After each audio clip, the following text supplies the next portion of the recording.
So thanks very much. So my name is Antony Firth. I'm a marine archaeologist and one of the directors of Fjordr, which is a company based in southwest England.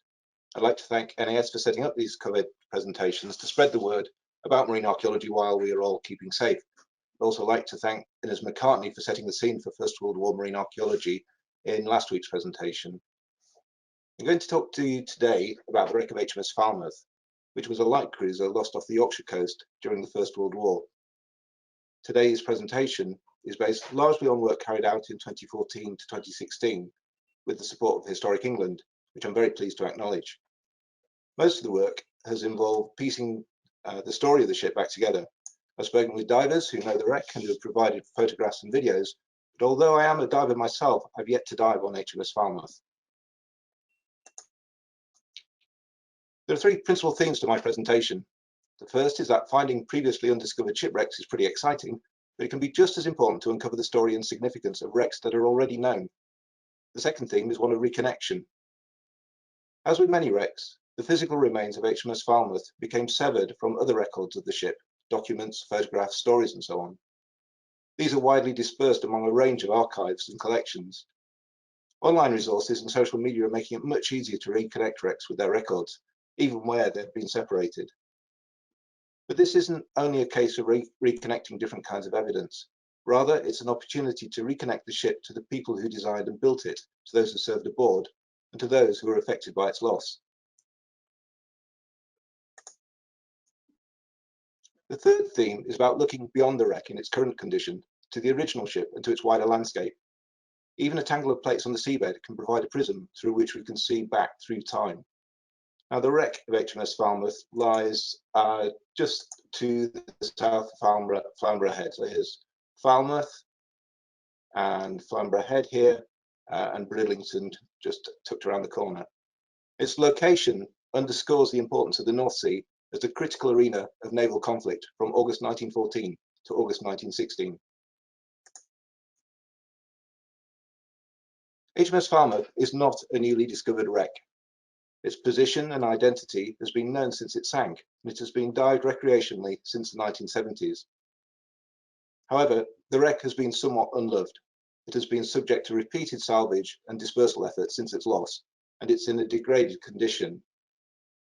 Now, these stills are taken from a video by local diver Mike Radley, who's dived the wreck many times and has been a great help during this project. And one of his videos is on YouTube and is well worth watching. If you look under YouTube for HMS Falmouth in Bridlington Bay, you'll find that video. It's really very good. Some really nice viz, gives you a good sense of the layout of the wreck. The wreck of HMS Falmouth is referred to in records as barely recognisable as a ship and as fascinating for rummagers, and perhaps like many of 19th and 20th century wrecks around the UK. Now, I don't want to be critical of these observations, as they were probably a fair reflection of the time when they were written.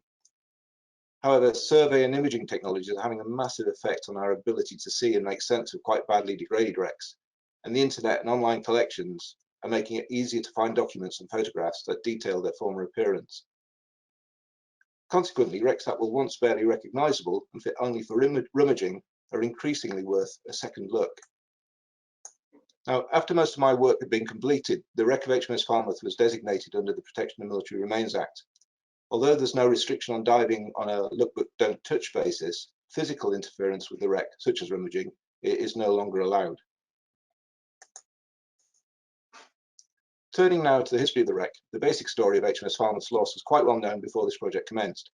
Briefly, HMS Falmouth was torpedoed by a U-boat about 60 nautical miles off Scarborough on the 19th of August 1916. So this is the position of Chester, which was one of the ships with Falmouth. Under its own, although it was torpedoed, Falmouth didn't sink, and under its own steam, and subsequently assisted by tugs, strenuous efforts were made to get Falmouth to the safety of the Humber estuary. While making its way slowly towards the coast, Falmouth was torpedoed yet again by another U-boat. This is on the next day, 20th of August, but still it didn't sink. It was only after a further 8 hours that Falmouth finally succumbed off the coast of Holderness, north of the Humber, down here. I first became interested in HMS Falmouth in 2013. I knew from previous work that wrecks of large warships from the 20th century are quite rare in English territorial waters. Paradoxically, there are many more large warships from the age of wood and sail in English coastal waters than there are from the last century or so. Most metal ships end their careers not as wrecks, but at the breaker's yard, ready for recycling.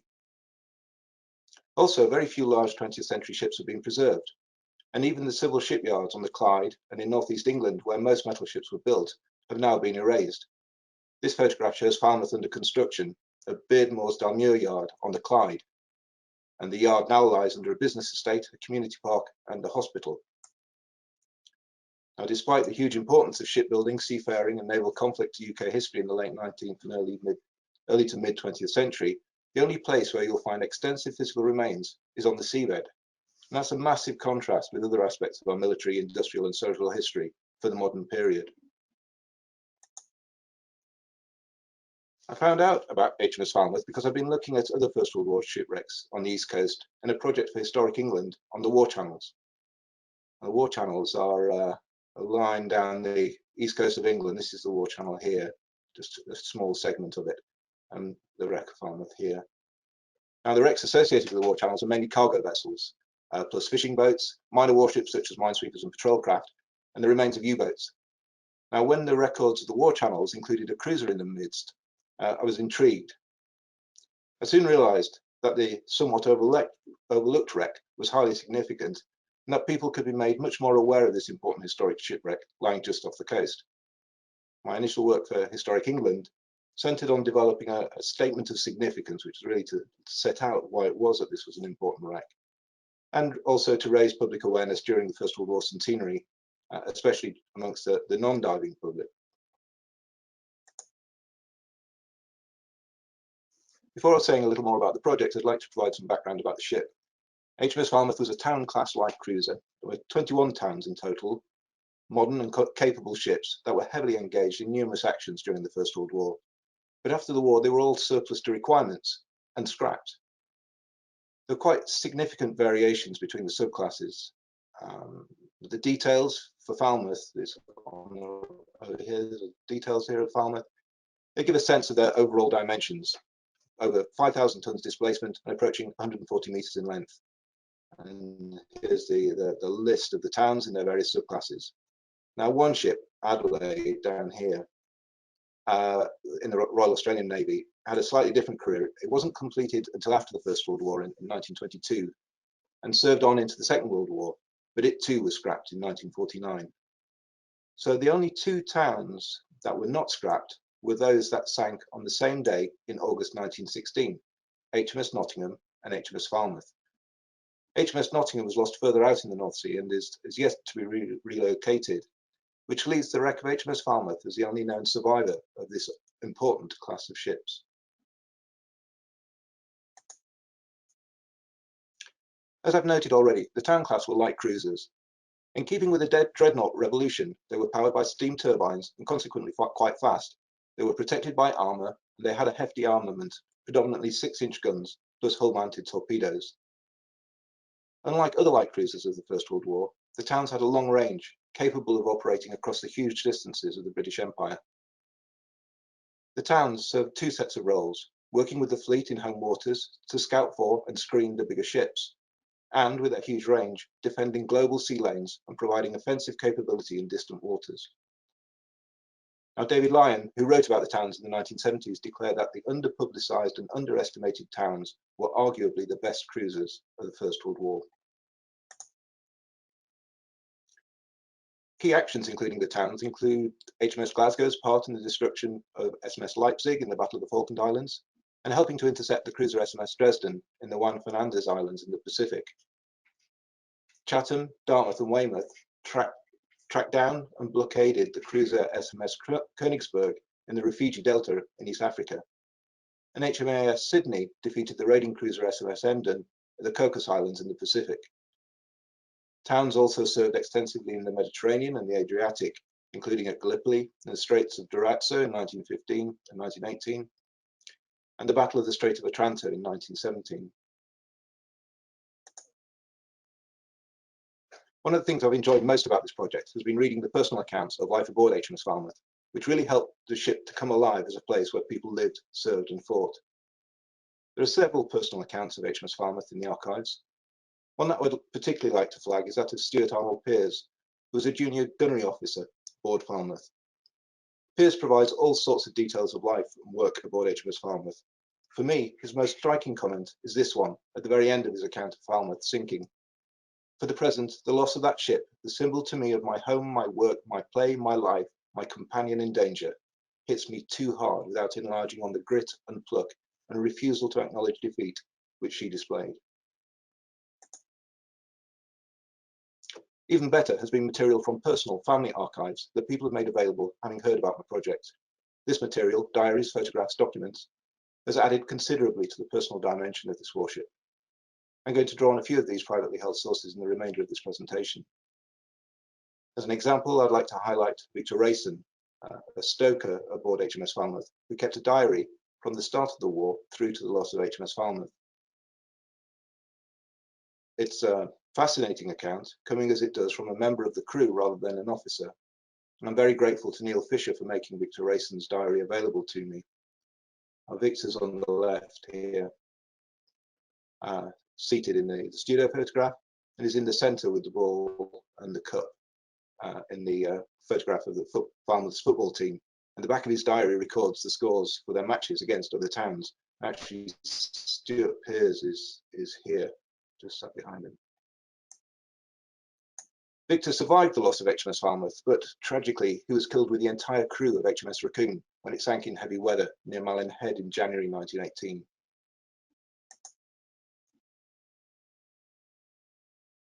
Another key aspect of the project, which wasn't anticipated at the outset, was to carry out a detailed multibeam survey of the wreck. The survey was carried out by the survey company MMT during a contract for the Maritime and Coast Guard Agency as part of the Civil Hydrography Programme. That's an overall programme of improving hydrographic data around the UK for the safety of navigation. Historic England provided additional funding to enable HMS Falmouth to be surveyed as part of this programme. The results confirm that Falmouth has been badly damaged since its sinking, but it also shows that the wreck retains considerable coherence. With the benefit of multibeam, this is no longer barely recognisable as a ship. This is a close-up of the multibeam data in the midship section of the wreck, with the bow to the right and the stern to the left. Now, most of the cylinder shapes in the centre here, they're the boilers, and they coincide to these blue shapes in the drawing. And they're more or less in the same configuration as originally. So you see a pair, pretty much a block of 4, another block of 4, and a final pair. Now the machinery space is towards the stern. There's a machinery space, and it's here. Now on the wreck itself, this is where the turbines were located. It's rather more empty, as it's likely to have been a focus for salvage activity. I've also marked on the plan the approximate location of one of the torpedo impacts on the 20th of August, which was between the second and third boiler rooms. The hull appears to be deformed at this point in the multibeam. See here, and which could be worth investigating. Now that could just be coincidence. There are all sorts of pressures being and impacts to this wreck post sinking, but certainly worth a look. Now this slide combines 3 sources: a photographic image of one of the Y-shaped boilers. You can just see here the shape. The multibeam data of the same boiler, showing the same shape. And then a section drawing of a town class showing the original configuration of the boilers. See, so they're sort of upside down, but you see that same shape there. This cross section also shows the armour, which ran laterally through the ship to protect its vital organs. So this is the armour belt through here. And also the coal bunkers either side of the boilers, and they provided additional absorption from plunging shells. One of the other unexpected delights of this investigation was to find that there was an original builder's model of HMS Falmouth. The model is thought to have been made when the ship itself was constructed, and it became part of the original collection of ship models at the Imperial War Museum. However, the model was damaged when the IWM's naval gallery was hit by a bomb in the Second World War. The model was kept in store, and it deteriorated further. But in 1979, it was restored by model maker John Haynes. But even the beautifully restored model stayed in store and is still in store today. Nonetheless, we arranged with the Imperial War Museum not only to see the model, but with Historic England's geospatial imaging team to carry out a laser and photogrammetric scan. Using this model, the Historic England team were able to turn the physical model into a 3D digital model. Even better, the Historic England team were able to combine the digital model with the multibeam data as a single visualization. So this 3D model links the remains on the seabed to a full representation of the original ship. It also provides access and rather more meaning to a finely crafted ship model that is not on public display.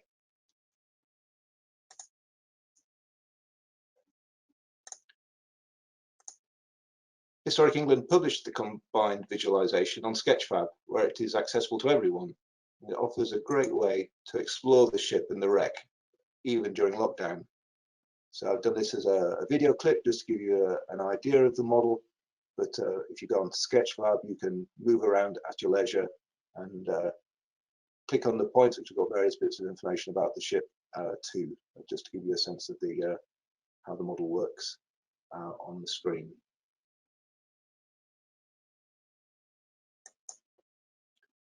Like the other towns, Falmouth's brief career was eventful, typifying the role that the towns played in the early part of the First World War with the Grand Fleet in the North Sea. Principal among these tasks was to counter the forays of the German High Seas Fleet and bring about decisive action. This photograph is HMAS Sydney rather than HMS Falmouth, and it's together with two other towns.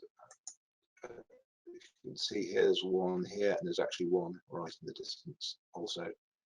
And it provides a good sense of how the town spent much of the 1914-16 period in the North Sea. Now, among Falmouth's first tasks at the outbreak of the war was to find and sink German fishing boats. In one of these operations, Falmouth gained its mascot, a dog from one of the fishing boats that the crew named Kaiser Bill. As part of the fleet, Falmouth was deployed amongst the squadrons of light cruisers that were based at Scapa Flow and subsequently in the Firth of Forth. In this capacity, and sometimes as flagship, Falmouth took part in most of the key actions in the North Sea. These included the first Battle of the Heligoland Bight in August 1914. Falmouth was with Southampton, Birmingham and Liverpool as the first light cruiser squadron, which came upon the German cruiser SOS Mainz. The Mainz was already damaged, but it was still fighting, but it was speedily reduced to what was called an indescribable condition and sank shortly after. As the encounter came to an end, Victor Rayson records that the stokers came up on deck to look at to see the aftermath. You see, the stokers were all anxious to have a look at her, but we could not leave our posts until the cease firing was sounded. As soon as possible, everyone who got the chance came on deck to have a look at her, and we gave 3 hearty cheers as it was first blood to us. Now, the sequence of photographs, which is from someone else who got in touch, Adrian Crotty, seemed to record this occasion. You can see the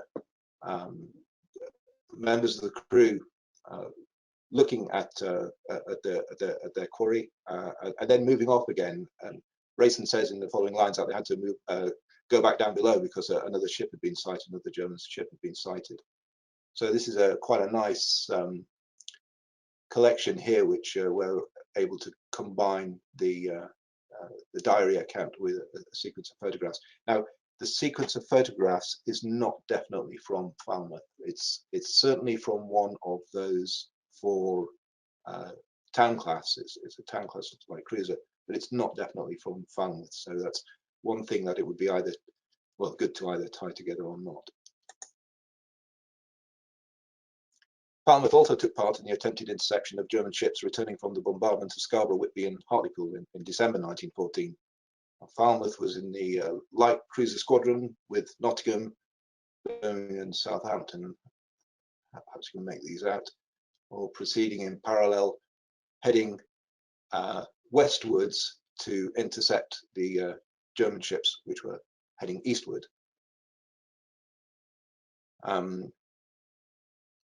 However, so you see there's Falmouth, Nottingham, Birmingham, Southampton, And they made contact with the German forces. Here, they're quite a short distance apart at about 11:25, but ambiguous signals and poor weather resulted in contact being lost, and it was not recovered. And the outcome of this encounter could have been quite different if the towns had been able to continue their intersection. It's one of the big sort of big misses of the early part of the First World War at sea. At the end of May 1916, at what would become the Battle of Jutland, Falmouth was flagship of the 3rd Light Cruiser Squadron attached to Admiral Beatty's battle cruiser fleet. The photographs here are from the personal album of George Watson, and they're kindly made available by John MacDonald. And they show that if the officers were aware of how momentous their next engagement would prove to be, they didn't show it.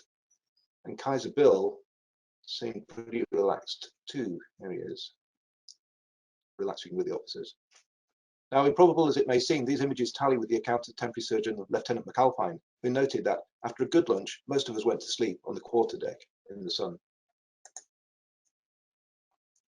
Once the fleets came together, Falmouth was in action with the battle cruiser fleet as it engaged German units while running to the south, and again while drawing the German fleet towards Admiral Jellicoe's main force during the run to the north.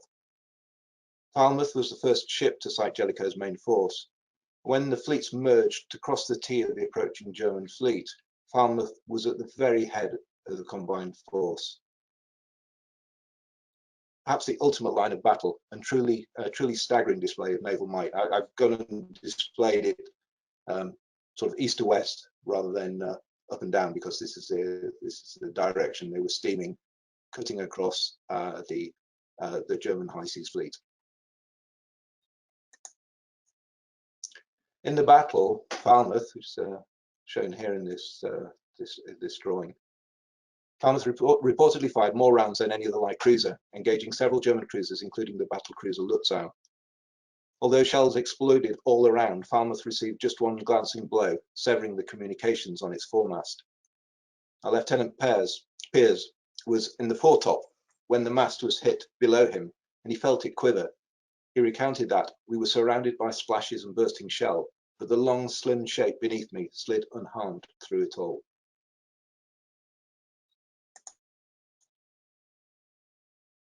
Less than 12 weeks later, another major encounter between the British and German fleets was in the offing. This time, the Germans deployed lines of U-boats across the anticipated tracks of the Grand Fleet. Just to close up there, this is a U-boat line here, and a U-boat line here off Lambeth.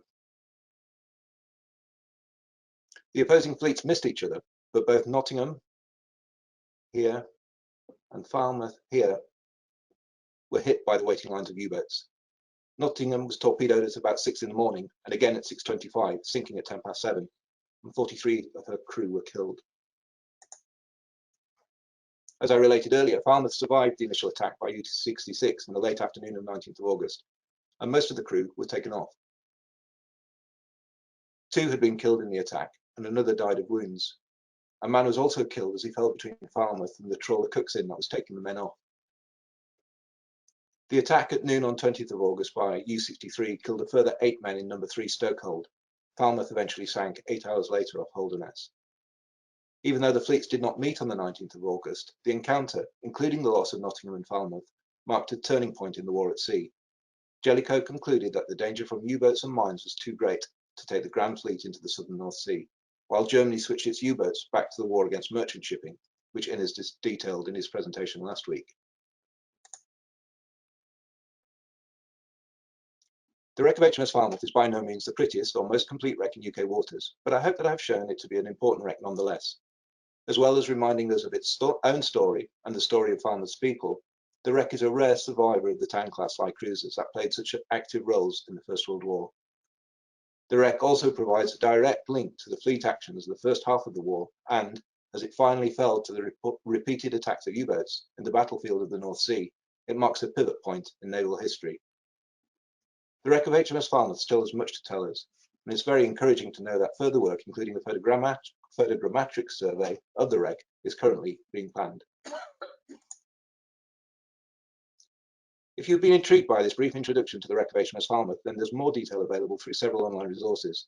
There's a blog on the Fjordr website, which provides links to many of these items, as well as to the 3D model on Sketchfab, I'd also encourage you to take a look at Mike Bradley's video of the wreck on YouTube.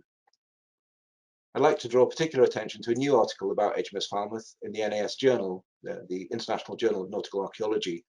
Now, usually this requires a subscription to download, but as a special offer it's being made available for free until the end of April.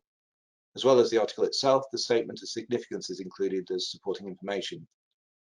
And if you have information or questions relating to HMS Falmouth, then please feel free to get in touch by email or on Twitter using the hashtag HMS Falmouth. Just before finishing, I'd like to hand the COVID baton to Helen Wallbridge from Maritime Archaeology Trust, who will be presenting next week on D-Day Stories from the Wall. Thank you to NAS for hosting this presentation. Thank you to all the people who provided such fascinating information. Thanks again to Historic England for funding the work on HMS Falmouth, and many thanks to all of you for watching.